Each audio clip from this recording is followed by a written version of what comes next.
ಬೀದರ್ ಜಿಲ್ಲಾ ಪೊಲೀಸ್ ವರಿಷ್ಠಾಧಿಕಾರಿಗಳಾದ ಮಾನ್ಯ ಪ್ರದೀಪ್ ಗುಂಟಿ IPS ರವರ ಮಾರ್ಗದರ್ಶನದಲ್ಲಿ ನಿನ್ನೆ ಬೀದರ್ ಗ್ರಾಮೀಣ ಪೊಲೀಸ್ ಠಾಣಾ ವ್ಯಾಪ್ತಿಯ ಟಿ ಮಿರ್ಜಾಪುರ ಗ್ರಾಮದ ಬಳಿ ಒಂದು ಅರಣ್ಯ ಪ್ರದೇಶದ ಬಳಿ ಒಂದು ಮಾಹಿತಿಯನ್ನು ಬಂದ ಮೇರೆಗೆ ಮಾಹಿತಿ ಖಚಿತ ಮೇರೆಗೆ ನಾವು ಅಲ್ಲಿ ಅಧಿಕಾರಿ ಸಿಬ್ಬಂದಿಗಳು ಹೋಗಿ ಇಬ್ಬರು ವ್ಯಕ್ತಿಗಳು ವಿಚಾರಣೆ ಮಾಡಲಾಗಿ ಅವರಿಂದ ನಾವು 11 kg 700 ಗ್ರಾಮನ್ನ ಗಾಂಜಾವನ್ನು ಜಪ್ತು ಮಾಡಲಾಗಿದ್ದು ಅದರ ಜೊತೆಗೆ ಒಂದು ಬೈಕನ್ನು ಕೂಡ ನಾವು ಜಪ್ತು ಮಾಡಲಾಗಿದೆ.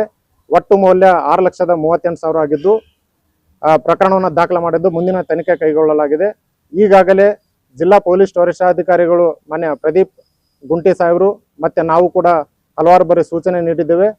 ಇಂಥ ಘಟನೆಗಳು ಜರುಗಿದ ಪಕ್ಷದಲ್ಲಿ ಅಂಥವ್ರ ಮೇಲೆ ಕಠಿಣ ಕ್ರಮ ಜರುಗಿಸಲಾಗುವುದೆಂದು ಸೂಚಿಸಲಾಗಿದೆ. ಈಗಾಗಲೇ ಈ ಪ್ರಕರಣದಲ್ಲಿ ಭಾಗಿಯಾದಂಥ DSP ಶಾಖೆ ಅಧಿಕಾರಿ ಸಿಬ್ಬಂದಿಗಳು ಮತ್ತು ಬೀದರ್ ಗ್ರಾಮೀಣ ಅಧಿಕಾರಿ ಸಿಬ್ಬಂದಿಗಳಿಗೆ ಮಾನ್ಯ SP ಸರ್ ಮುಖಾಂತರ ಅವರ ಮುಖಾಂತರ ನಾವು ಅವರಿಗೆ ಅಭಿನಂದನೆಯನ್ನು ಸಲ್ಲಿಸ್ತಾ ಇದ್ದೇನೆ.